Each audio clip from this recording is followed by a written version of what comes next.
السلام عليكم، اهلا بيكم في قناة كروشيه كافيه. النهاردة هنتعلم طريقة عمل شال مثلث. غرزته جميلة جدا جدا، وانا لسه بشتغل في الشال ده، بس حبيت ما اتأخرش عليكم في الفيديو. وانا كتبت في عنوان الفيديو ده ان هو شال صيفي، لاني استعملت خيوط اليس ديفا، فده هيخلي الشال يبقى صيفي وخفيف. لكن زي ما دايما بقول لكم انه اغلب شغل الكروشيه مفيش فيه حاجة اسمها صيفي وشتوي، انت اللي بتحددي على حسب نوع الخيط اللي بتستخدميه. فانت ممكن تعملي نفس الشال ده بخيط صوف، فهيبقى شال شتوي برضو جميل جدا جدا. ممكن تستعملي خيوط مهير، او الخيوط اللي هي بيبقى فيها ترتر او لمعه لو انت عاوزه تعمليه سواري. كمان انت ممكن تختاري تعمليه بلون ساده، مش لازم ان انت تعمليه بخيط جنجا او الوانه متداخله زي ده.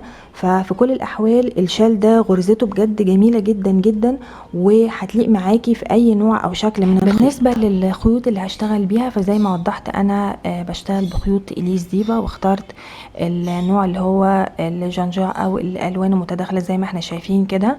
ودرجه اللون دي لو انت حابه تجيبي نفس الدرجه فرقمها 55 53، وهستخدم معاها ابره كروشيه مقاس 3 مليمتر. بالنسبه لكميه الخيط، لو انت حابه تعملي الشال ده بحيث ان هو يبقى زي هيد باند او باندانا للشعر، فهتحتاجي بس 50 جرام او نص شله من الخيط.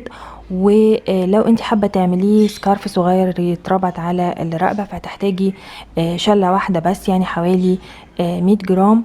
ولو هتعملي شال كبير فهتحتاجي من شله ونص لشلتين، يعني حوالي من 150 ل 200 جرام من الخيط.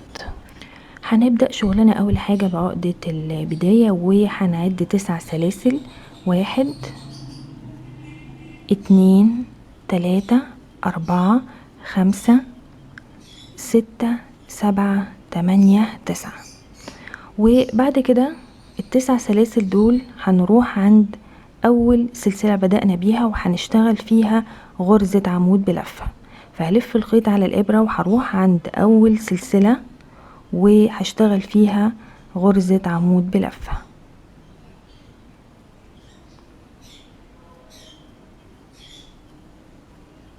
اوكي، فبقت عندي بالشكل ده كده. اوكي، وبعدين هعد 8 سلاسل: 1 2 3 4 5 6 7 8. اوكي، وبعدين هدير الشغل الناحية التانية، وفي الفراغ اللي اتكون هنا عندي هشتغل غرزة حشو. بعد ما ارتفعت بالثمان سلاسل هشتغل هنا في الفراغ غرزة حشو. اوكي، فبقى عندي بالشكل ده كده. بعد ما اشتغلت غرزة الحشو هعد 5 سلاسل: 1 2 3 4 5. وهعد من هنا من بعد عقدة البداية هعد 3 سلاسل: 1 2 3. وهنا في السلسلة التالتة هشتغل غرزة عمود بلفة. هنا في ظهر السلسلة هشتغل في السلسلة التالتة 1 2 3 غرزة عمود بلفة. فبقى عندي الشكل ده كده، مثلث صغير تحت فيه فراغ واحد، وهنا بقى عندي فراغين 1 2. اوكي، بعد كده هعد 8 سلاسل: 1 2 3 4 5 6 7 8. وبعدين هدير الشغل الناحية التانية، وفي أول فراغ هنا هشتغل غرزة حشو. تمام، وبعدين أعد 5 سلاسل: 1 2 3 4 5. وفي الفراغ اللي بعديه هشتغل غرزة حشو، وكمان 5 سلاسل: 1 2 3 4 5. وخلاص انا اشتغلت في الفراغ ده. فاخر حاجة هعملها انه برضو هعد 3 سلاسل، 1 2 3، وهنا في السلسلة التالتة هشتغل غرزة عمود بلفة. فهلف الخيط على الإبرة وعد 1 2 3، وهشتغل هنا غرزة عمود بلفة.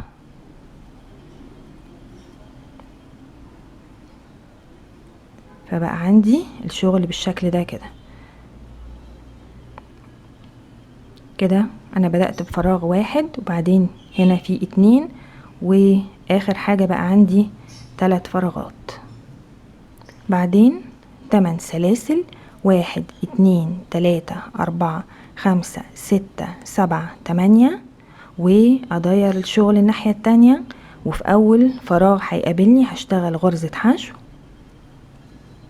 و5 سلاسل، 1 2 3 4 5. الفراغ اللي بعديه غرزة حشو، 5 سلاسل، 1 2 3 4 5. الفراغ اللي بعديه اخر فراغ عندي غرزة حشو. وبعد ما وصلت لاخر فراغ عشان ازود الفراغات واخليهم 4، فهكمل 5 سلاسل، 1 2 3 4 5، وهعد 3 سلاسل، 1 2 3، وهنا في السلسلة التالتة هلف الخيط واشتغل غرزة عمود بلفة.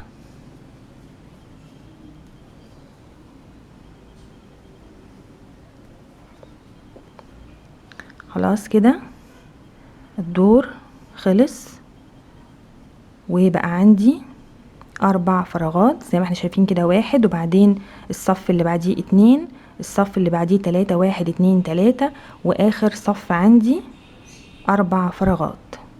وهكرر بعد ما خلصت الصف ده هبدأ صف جديد وارتفع ب8 سلاسل، 1 2 3 4 5 6 7 8، وادير الشغل الناحية التانية.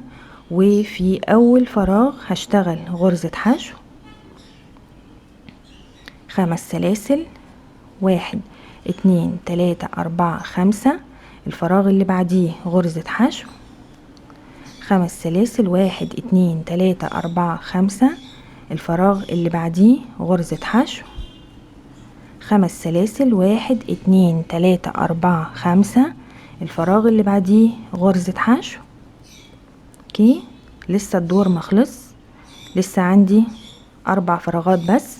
فهكمل 5 سلاسل، 1 2 3 4 5، وهعد 3 سلاسل من الصف اللي قبليه، 1 2 3، وهنا في السلسلة التالتة هلف الخيط واشتغل غرزة عمود بلفة.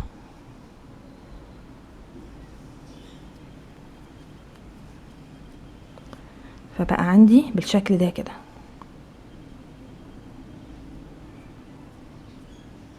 وعايزه اوضح بالنسبه للبنات اللي كانت طلبت مني انه اعمل فيديو عن شال مثلث بغرزه الشبكه. انا كنت قدمت في فيديو قبل كده غرزه الشبكه في شال مستطيل او سكارف، وبعدها بنات كتير طلبت انه اعمل فيديو عن نفس الغرزه بس شال مثلث. فهي دي الطريقه، لو انتوا عايزين تعملوا شال مثلث بغرزه الشبكه هتكرروا نفس الخطوات. هترتفعوا في نهايه الصفحه هترتفعوا ب8 سلاسل، وفي الفراغ اللي بعدهم هتشتغلوا غرزه حشو، بعدين 5 سلاسل وغرزه حشو في كل الفراغات لحد ما توصلوا لاخر فراغ. فهتشتغلوا برضو 5 سلاسل وغرزة عمود بلفة هنا في السلسلة التالتة، وبعدين ترتفعوا ب8 سلاسل، وهكذا. فهتكرروا نفس الخطوات اللي اشتغلنا بيها. انا لغاية الجزء ده هبتدي اشتغل في غرزة الشال، فهكمل شغلي عادي بنفس الخطوات اللي قبل كده برضو. ارتفع 8 سلاسل، 1 2 3 4 5 6 7 8، وهداير الشغل الناحية التانية. وفي اول فراغ هيقابلني هشتغل غرزة حشو و5 سلاسل، 1 2 3 4 5، وفي الفراغ التاني اللي بعديه الفراغ التاني من ال5 فراغات غرزة حشو. وكده انا خلاص وصلت للفراغ الثالث. ودايما الوحدة اللي في غرزة الشال دايما هتبقى في الفراغ الثالث اللي في السنتر. لازم يبقى عندنا 5 فراغات، وهيبقى شغلنا او بداية الوحدة هتبقى دايما في الفراغ الثالث في السنتر. فبعد ما وصلت للفراغ الثالث هنا مش هشتغل بقى قبليه 5 سلاسل ولا اي حاجة، هروح على الفراغ على طول وهشتغل 11 غرزة عمود بلفة. فهلف الخيط وهدخل بالإبرة في الفراغ وعد 11 غرزة عمود.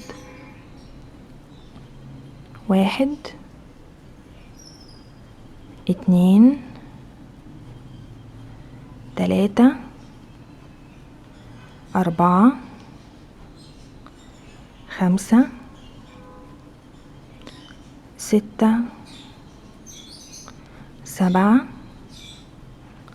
8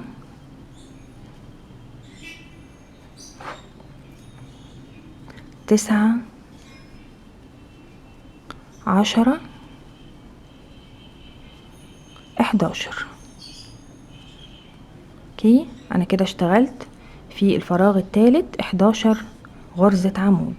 وبعدين في الفراغ اللي بعدها على طول هشتغل غرزة حشو. فزي ما هنا قبلهم في غرزة حشو، فهنا برضو في الفراغ اللي بعدهم غرزة حشو. وبعدين هكمل شغلي عادي 5 سلاسل، 1 2 3 4 5، وفي الفراغ اللي بعدهم غرزة حشو. وهنهي السطر بانه برضو 5 سلاسل، 1 2 3 4 5، وفي السلسلة الثالثة 1 2 3 هشتغل غرزة عمود بلفة.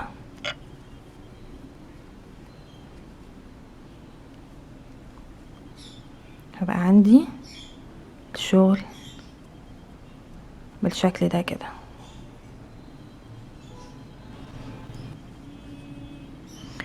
السطر التاني اللي بعديه هرتفع ب8 سلاسل. دايما في نهاية كل سطر بنرتفع ب8 سلاسل، 1 2 3 4 5 6 7 8. وهندير الشغل الناحية التانية، وفي اول فراغ هنشتغل غرزة حشو و5 سلاسل، 1 2 3 4 5. الفراغ اللي بعديه غرزة حشو، وهنا وصلت لل 11 غرزة عمود، وفي قبلهم غرزة حشو وفي بعدهم غرزة حشو، وده الفراغ اللي قبلهم على طول اخر حاجة فيه اشتغلت فيه عادي غرزة حشو. فبعد كده هرتفع ب2 سلسلة، 1 2، وفي غرزة الحشو اللي هنا اللي قبل ال11 عمود. ناخد بالنا احنا مش هنشتغل في اول عمود من ال11، لا احنا هنشتغل هنا في غرزة الحشو اللي قبلهم على طول. اوكي، هنشتغل فيها غرزة كلاستر. فهلف الخيط على الابرة وهدخل في غرزة الحشو وهشتغل غرزة عمود ومش هكملها للاخر، والف الخيط واشتغل العمود التاني وهطلع من حلقتين وما اكملش الاخر، والعمود التالت في نفس الغرزة والف الخيط واطلع من حلقتين بس. فضل عندي 4 حلقات، هلف الخيط واطلع من ال4 حلقات كلهم مرة واحدة. اوكي، وبعدين هشتغل غرزة سلسلة عشان اقفل على الكلاستر، وبعدها كمان 2 سلسلة، 1 2. اوكي، يبقى انا كده بعد ما خلصت الكلاستر اشتغلت 3 سلاسل، وبعدين هعد 3 عواميد. ناخد بالنا احنا كده بدأنا نشتغل في ال11 عمود، فده اول عمود من ال11، 1 2 3، وهنا في العمود الثالث هشتغل غرزة حشو. اوكي، وبعدين هعد 5 سلاسل، 1 2 3 4 5، وهعد بعدهم 5 عواميد، 1 2 3 4 5، وهنا في العمود السادس هشتغل غرزة حشو. او ممكن اعد من اخر عمود من ال11 عمود، ممكن اعد من هنا 1 2 3، وهنا في العمود الثالث اشتغل غرزة حشو. فشوفي ايه الاسهل عليكي، ممكن انت تعدي 5 عواميد او ممكن تعدي 3 من الاخر. فانا هعد كده 1 2 3 4 5، وهنا في السادس غرزة حشو. اوكي، فبقى عندي الشغل بالشكل ده كده. بعد ما اشتغلت غرزة الحشو هعد 2 سلسلة، 1 2، وهروح على غرزة الحشو اللي بعد ال11 عمود، وهشتغل فيها برضو غرزة كلاستر. فزي ما اشتغلت هنا غرزة كلاستر في غرزة الحشو اللي قبل العواميد، فهنا برضو في غرزة الحشو هشتغل كمان غرزة كلاستر. وبعد ما ارتفعت ب2 سلسلة هشتغل هنا في غرزة الحشو غرزة كلاستر،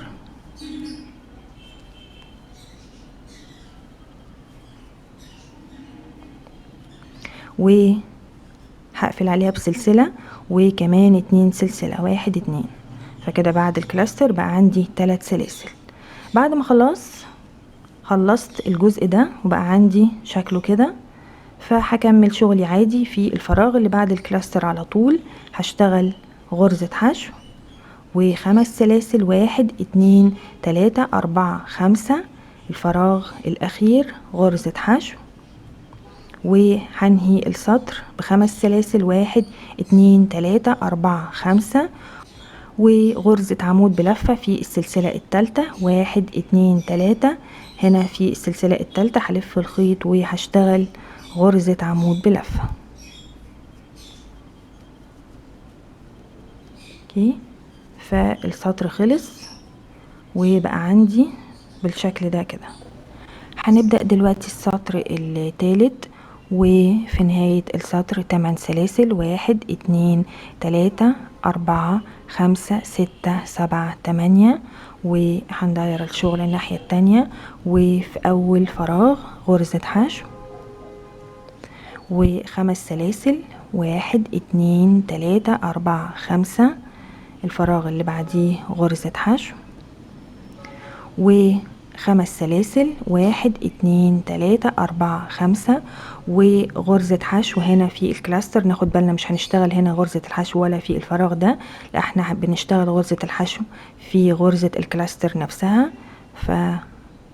فهشتغل هنا غرزة حشو بالشكل ده كده، ووصلت هنا لغرزة الحشو اللي بعدها. هنا في عندي في السطر اللي قبليه غرزة حشو 5 سلاسل وبعدها غرزة حشو، فهنا في غرزة الحشو دي هشتغل غرزة كلاستر. فبعد ما اشتغلت هنا غرزة حشو هرتفع ب2 سلسلة، 1 2.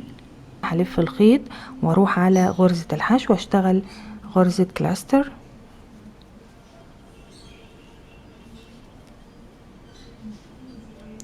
وبعدها 3 سلاسل، 1 2 3. وهنا في الفراغ الناتج عن ال5 سلاسل هشتغل غرزة حشو.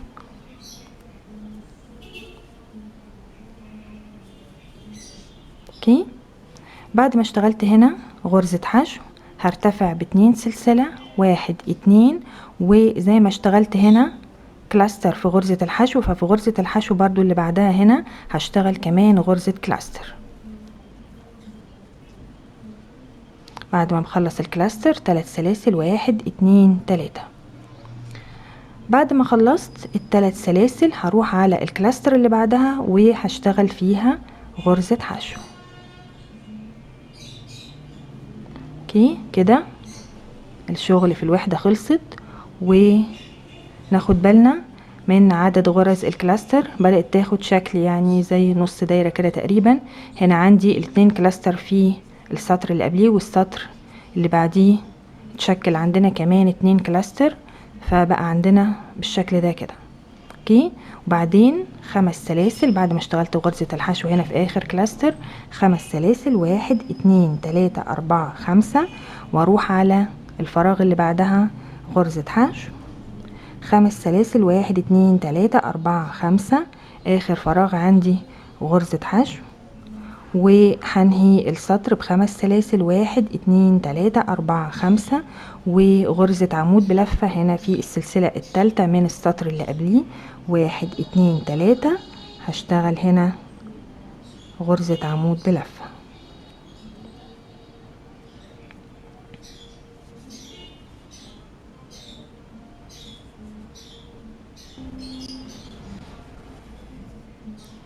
هبدأ في السطر الرابع لتشكيل الوحدة، وفي نهاية السطر ده 8 سلاسل، 1 2 3 4 5 6 7 8.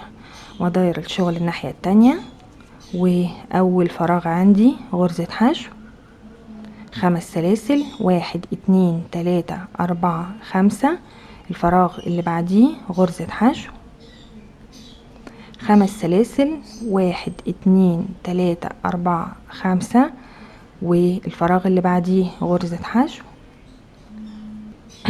5 سلاسل، 1 2 3 4 5، وهنا وصلت لغرزة الكلاستر فهشتغل فيها غرزة حشو. بعد كده وصلت لغرزة الحشو اللي هنا في السنتر ما بين الاتنين كلاستر اللي في السطر اللي قبليه. فبعد ما اشتغلت هنا في الكلاستر دي غرزة حشو هرتفع ب2 سلسلة، 1 2، واروح على غرزة الحشو اللي هنا واشتغل غرزة كلاستر،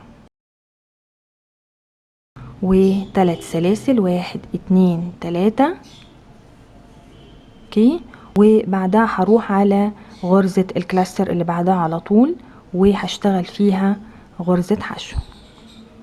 انا كده بنهاية او بالسطر الرابع كده اكتمل عندي شكل الوحدة، عبارة عن يعني زي نص دايرة او مروحة زي ما احنا شايفين، وفي عندي 5 كلاسترز واخدين شكل برضو زي شكل هرمي كده او نص دايرة. فكده الوحدة اكتملت عندي وبقت بالشكل ده كده. بعد ما اشتغلت هنا غرزة حشو 5 سلاسل، 1 2 3 4 5، وفي الفراغ اللي بعدها غرزة حشو، 5 سلاسل، 1 2 3 4 5، الفراغ اللي بعدها 5 سلاسل، الفراغ الأخير، و5 سلاسل، وهنهي الدور بانه هشتغل غرزة عمود بلفة في السلسلة الثالثة، 1 2 3،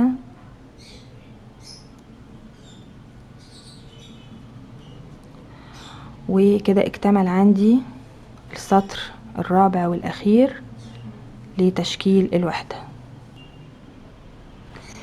الخطوة اللي بعد كده هنبتدي نكبر ونوسع في الشال عشان ياخد معانا شكل المثلث.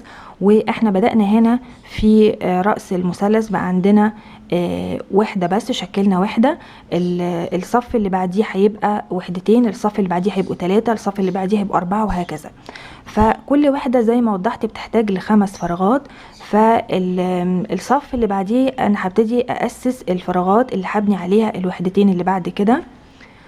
فهبتدي ارتفع بعد ما خلصت السطر ده، هكمل وارتفع ب8 سلاسل، 1 2 3 4 5 6 7 8، وهدير الشغل الناحية التانية. وفي اول فراغ على طول هشتغل غرزة حشو و5 سلاسل، 3 4 5، والفراغ اللي بعدها 5 سلاسل، 4 5، الفراغ اللي بعدها غرزة حشو، 5 سلاسل،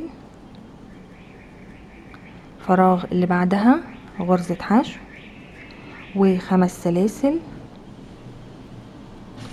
وهنا وصلت لغرزة الكلاستر اللي هنا في السنتر، اخر غرزة كلاستر اشتغلتها، فهشتغل فيها غرزة حشو. فناخد بالنا مش هنشتغل غرزة الحشو هنا او في الفراغ اللي قبلها، لا احنا هنشتغلها في الكلاستر.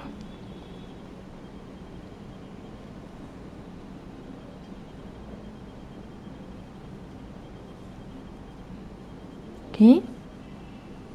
و5 سلاسل، 1 2 3 4 5، وهنا في الفراغ اللي بعدها على طول ناخد بالنا برضو مش هنشتغل هنا في غرزة الكلاستر دي، لا هنروح على طول على الفراغ اللي بعدها. ناخد بالنا هنا غرزة حشو و5 سلاسل، والفراغ اللي بعدها غرزة حشو.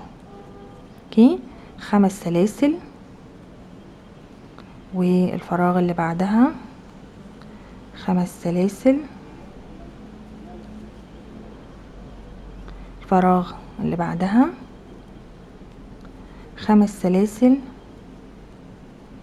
واخر فراغ عندي وبعديه 5 سلاسل وغرزة عمود بلفة في السلسلة الثالثة، 1 2 3،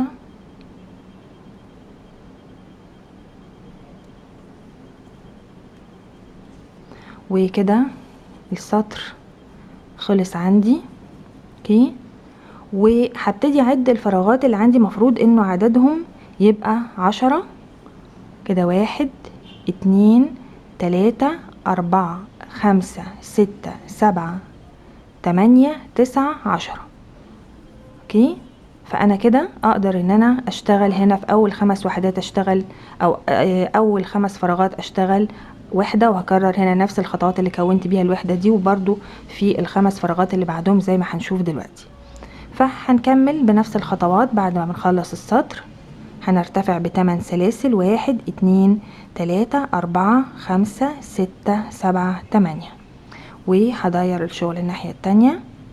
وفي اول فراغ غرزة حشو، 5 سلاسل، 1 2 3 4 5. الفراغ اللي بعديه غرزة حشو، وهنا وصلت للفراغ الثالث. ناخد بالنا بداية السطر دي اول 5 فراغات عندي في السطر، فانا اشتغلت هنا في اول فراغين ووصلت للفراغ الثالث. اوكي، هنا في السنتر من اول 5 فراغات، فمش هرتفع ب5 سلاسل وهروح على طول على الفراغ ده، وهبتدي اكرر نفس ال4 اسطر اللي اشتغلتهم هنا في الوحدة. فبعد غرزة الحشو على طول هلف الخيط على الابرة، وهنا في الفراغ الثالث هشتغل 11 غرزة عمود بلفة.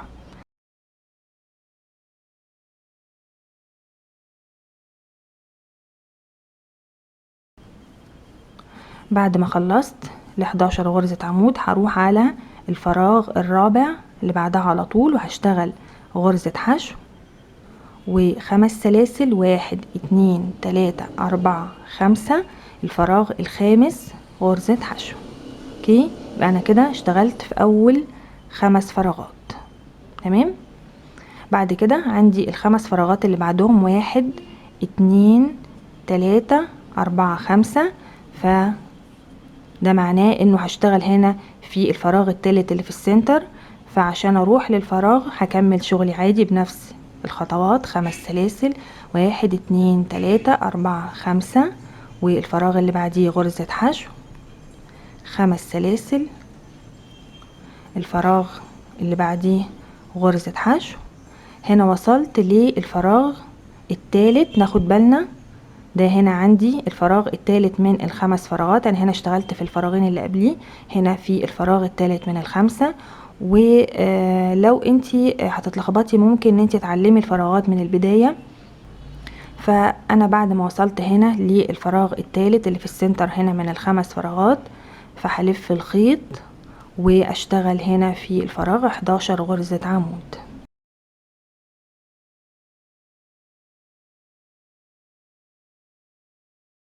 وبعد ما بخلص ال11 غرزة عمود بروح على الفراغ اللي بعدها على طول وبشتغل غرزة حشو. يبقى احنا بنكرر بالظبط نفس الخطوات هنا، نفس اول سطر بدأنا بيه هنا في اول وحدة، بس المرة دي بنشتغل على وحدتين. فبعد ما خلصت غرزة الحشو هكمل شغلي عادي. 5 سلاسل، 2 3 4 5. الفراغ اللي بعديه غرزة حشو و5 سلاسل، وهنهي السطر بانه هشتغل غرزة عمود بلفة في السلسلة الثالثة. اوكي، فبقى عندي بالشكل ده كده. هبدأ دلوقتي اكرر السطر التاني، بس زي ما وضحت انه المرة دي هيبقى شغلنا على وحدتين، وارتفع ب8 سلاسل.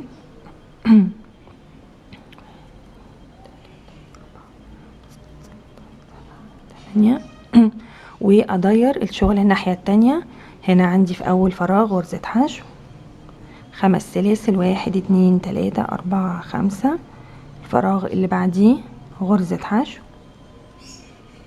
وهنا وصلت ل11 غرزة عمود. فبعد غرزة الحشو اللي اشتغلتها هنا في الفراغ هرتفع ب2 سلسلة، 1 2، وهنا في عندي غرزة الحشو اللي قبل ال 11 غرزة عمود. زي ما وضحت قبل كده احنا مش هنشتغل في ال 11 عمود، لا احنا الاول هنشتغل في غرزة الحشو اللي قبلهم. فبعد ما بنرتفع ب2 سلسلة بشتغل هنا في غرزة الحشو غرزة كلاستر، بعدها 3 سلاسل 1 2 3، وبعد 3 عواميد 1 2 3، وفي العمود الثالث بشتغل غرزة حشو، وبعدها بعد 5 سلاسل 1 2 3 4 5، وبعد 5 عواميد او بعد هنا من الاخر 3 1 2 3 4 5، وفي العمود السادس غرزة حشو.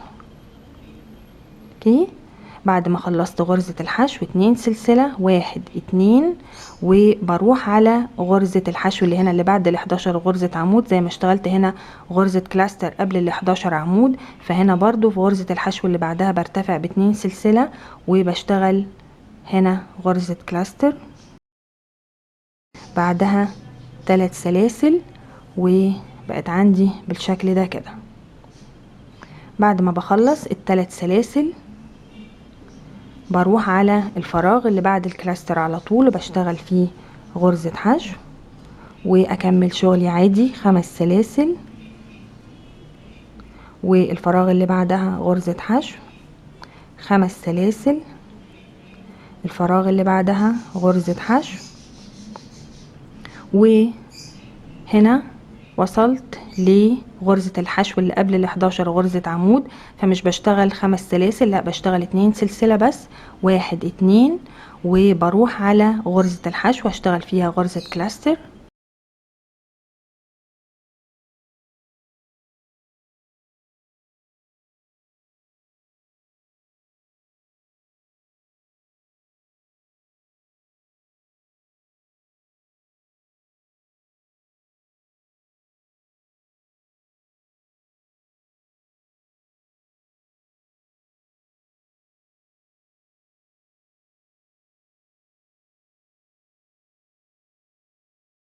وبقت عندي الوحدة التانية بالشكل ده كده. كررت فيها نفس الخطوات اللي بدأت بيها في الوحدة الأولى، فهنا برضو في الوحدة التانية.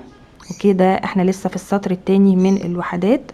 وبعد ما اشتغلت ال3 سلاسل بروح على الفراغ اللي بعدها واشتغل فيه غرزة حشو و5 سلاسل 1 2 3 4 5، الفراغ الأخير غرزة حشو، ومنساش بعد الفراغ الأخير 5 سلاسل، والف الخيط وغرزة عمود بلفة 1 2 3 كده. بعد ما خلصت السطر التاني بقى الوحدتين عندي بالشكل ده كده. هبدأ دلوقتي اكرر السطر الثالث لتشكيل الوحدة. وزي ما وضحت احنا المرة دي بنشتغل على وحدتين، يعني بنكرر نفس الخطوات بالظبط بس على وحدتين. وهرتفع ب8 سلاسل 1 2 3 4 5 6 7 8، وهداير الشغل الناحية التانية. اول فراغ عندي غرزة حشو 5 سلاسل، الفراغ اللي بعديه 5 سلاسل، ووصلت هنا الاول كلاستر فهشتغل فيها غرزة حشو، فبقى عندي بالشكل ده كده. وهنا وصلت لغرزة الحشو اللي بعدها اللي بعد الكلاستر على طول، فهرتفع ب2 سلسلة وهروح على غرزة الحشو واشتغل فيها كلاستر. وبعد ما بخلصها 3 سلاسل 1 2 3، وهنا وصلت للفراغ الناتج عن ال5 سلاسل فهشتغل فيه غرزة حشو، وارتفع ب2 سلسلة 1 2، واروح على غرزة الحشو اللي بعدها. وزي ما اشتغلت هنا غرزة كلاستر فهنا برضو هشتغل الكلاستر التانية، بعدها 3 سلاسل 1 2 3، وبعد كده وصلت للكلاستر اللي في السطر اللي قبليه فهشتغل فيها غرزة حشو. انا كده خلصت الشغل في اول وحدة، وبقى عندي 4 كلاسترز في السطر الثالث. فهكمل واروح على الوحدة اللي بعدها 5 سلاسل، والفراغ اللي بعدها على طول ناخد بالنا الفراغ اللي بعدها هنا غرزة حشو 5 سلاسل، والفراغ اللي بعدها 5 سلاسل، ووصلت هنا لأول كلاستر فهشتغل فيها غرزة حشو.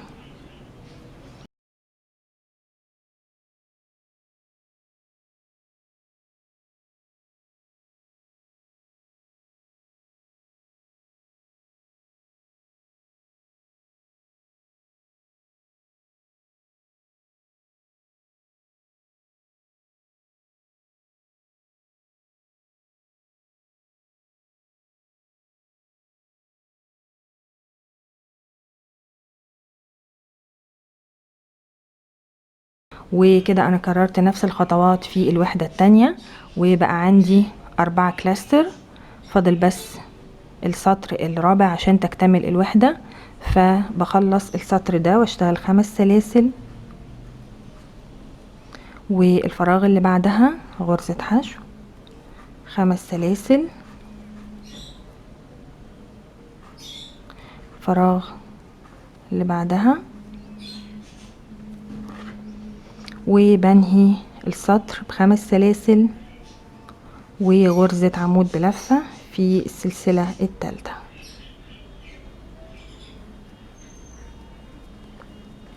كده احنا اشتغلنا السطر الثالث لتشكيل الوحدة، وبقت الوحدتين عندنا بالشكل ده كده. هنبدأ نكرر السطر الرابع والأخير لتشكيل الوحدة، و8 سلاسل،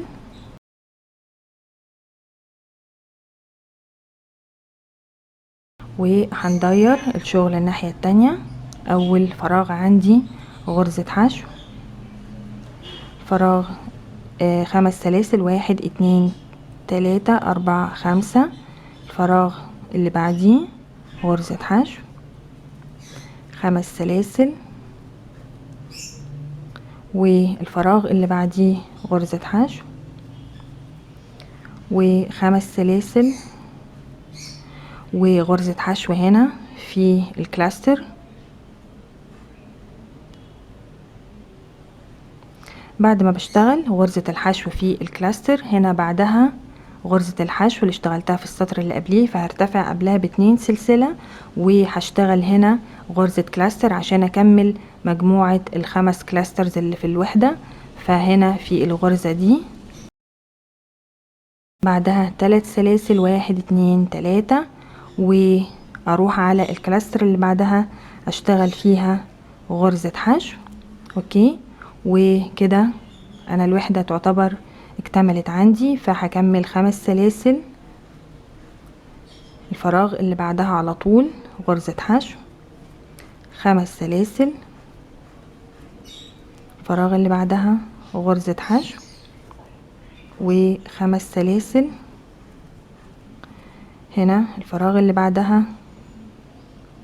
غرزة حشو 5 سلاسل، ووصلت هنا للوحدة اللي بعدها، ودي اول كلاستر هنا عندي. ناخد بالنا دي هنا اول كلاستر اللي اشتغلتها في السطر اللي قبليه، فهشتغل هنا غرزة حشو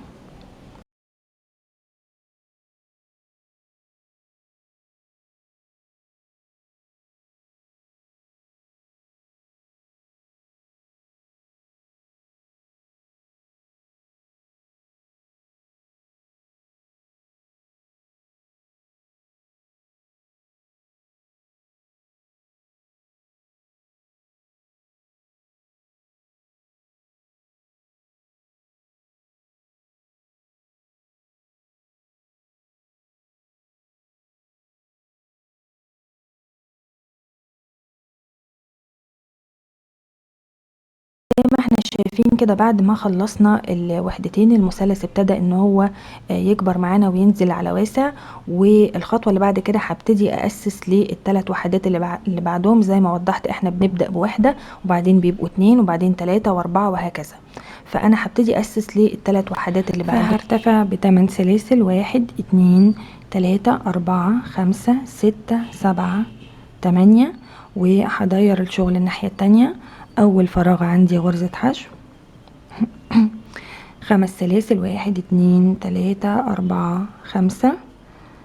الفراغ اللي بعديه 5 سلاسل، الفراغ اللي بعديه 5 سلاسل، الفراغ اللي بعديه 5 سلاسل.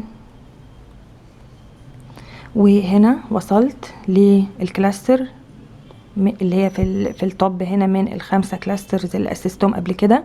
هنا في الكلاستر اللي في التوب هشتغل غرزة حشو، 5 سلاسل،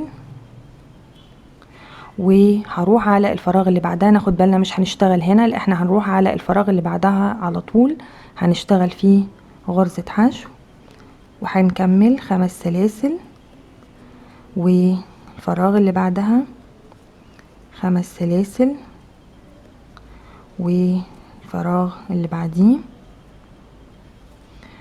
5 سلاسل.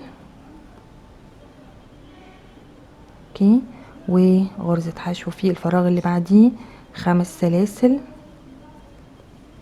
ووصلت للوحدة التانية. ودي هنا عندي الكلاستر اللي هنا في التوب هشتغل فيها غرزة حشو، واكمل هنا في الفراغ اللي بعدها على طول غرزة حشو، واكمل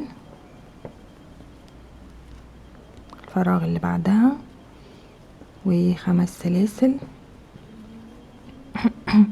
الفراغ اللي بعدها 5 سلاسل، اخر فراغ عندي و5 سلاسل، وغرزة عمود بلفة في السلسلة الثالثة. دلوقتي بنهاية السطر ده المفروض ان انا بقى عندي 15 فراغ، فلازم اعد الفراغات بتاعتي واتأكد. كده عندي 1 2 3 4 5 6 7 8 9 10 11 12 13 14 15. يبقى انا كده عندي 15 فراغ، فاقدر ان انا اسس عليهم الثلاث وحدات اللي بعد كده. وبرضو عايزه اوضح بالنسبه للناس اللي ممكن تتلخبط، فممكن بسهوله جدا ان انت قبل ما تبداي تشتغلي بعد ما تتاكدي انه عدد الفراغات عندك من مضاعفات رقم 5 وان انت ماشيه بالتسلسل الصحيح للشغل، فممكن انت تعلمي اماكن اللي هتشتغلي فيها الوحده. فهنا مثلا ممكن نبتدي من اول هنا عندي 1 2، هنا في الفراغ الثالث ممكن اعلم الفراغ. اوكي، وهنا في الفراغين اللي بعديه كده خلاص دول اول 5 فراغات بتوع الوحدة. هروح على ال5 فراغات اللي بعدهم، هنا 1 2، هنا في الفراغ الثالث في السنتر حط كمان علامة، ودول الفراغين اللي بعديه. فكده خلاص دول ال5 فراغات بتوع الوحدة التانية.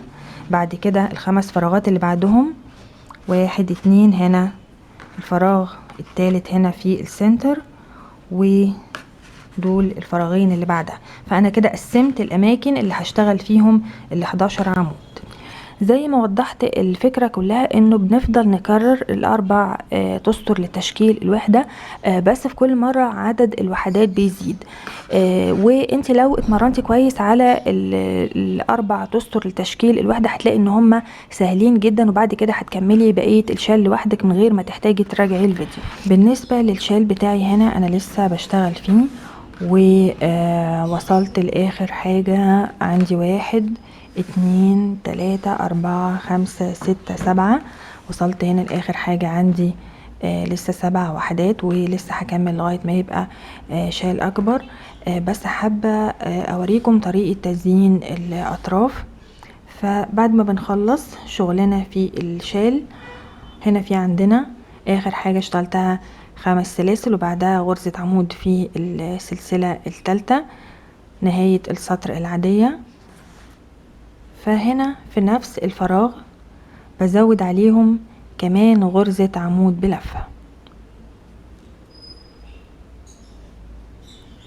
اوكي، وبعدين برتفع ب3 سلاسل، 1 2 3، وبشتغل غرزة بيكو. وزي ما وضحت قبل كده انه غرزة البيكو بنرتفع ب3 سلاسل، وهنا في قاعدة ال3 سلاسل او حرف الفي بتاع العمود اللي ارتفعنا من عنده ب3 سلاسل بشتغل هنا غرزة حشو، فبدخل في حرف الفي وباخد معايا كمان الحلقة المقابلة.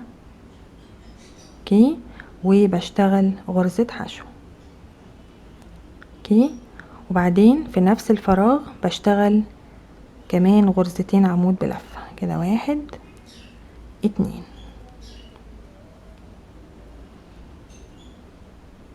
اوكي، وبعدين بفوت الفراغ ده وبروح على الفراغ اللي بعديه وبكرر فيه نفس الخطوات، بشتغل غرزتين عمود، 1 2. بعد ما بخلص العمودين برتفع ب3 سلاسل، 1 2 3، وبشتغل غرزة بيكو.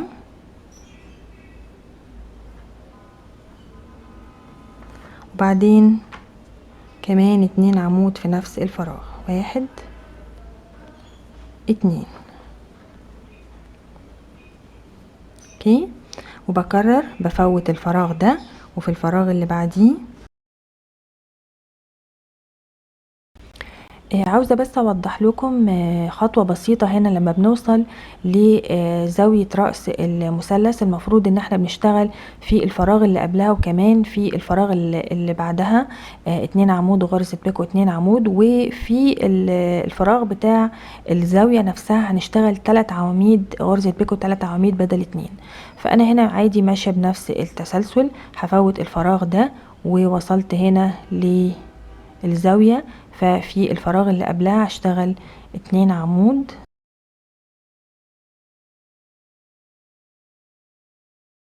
وفي الفراغ بتاع الزاوية نفسها هكرر نفس الخطوات بس بدل عمودين هيبقوا 3. فكده 1 2 3 وغرزة بيكو.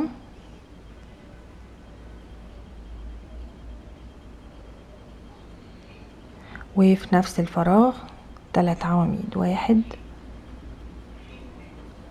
2 3. وفي الفراغ اللي بعدها هرجع تاني 2 عمود وهكمل شغلي عادي بنفس الخطوات. هفوت الفراغ ده وفي الفراغ اللي بعديه 2 عمود غرزة بيكو 2 عمود. في نهاية الإطار بنشتغل في آخر فراغ عندنا برضو بنفس الخطوات. وكده خلاص الإطار خلص معانا وبقى بالشكل ده كده. وطبعا لو انت مش حابه تعملي الاطار ده ممكن جدا ان انت تعملي شراشيب للشال، هيبقى برضو شكلها حلو جدا. ولو انت عايزه تعرفي طريقه عمل الشراشيب فانا قدمتها قبل كده، وهتلاقي لينك الفيديو موجود مع المعلومات فوق على الشاشه وكمان تحت الفيديو. كده احنا خلصنا شغلنا. ان شاء الله الفيديو يكون عجبكم. بشكركم جدا جدا للمتابعه، واستنوني ان شاء الله لسه في فيديوهات اكتر. والسلام عليكم ورحمه الله.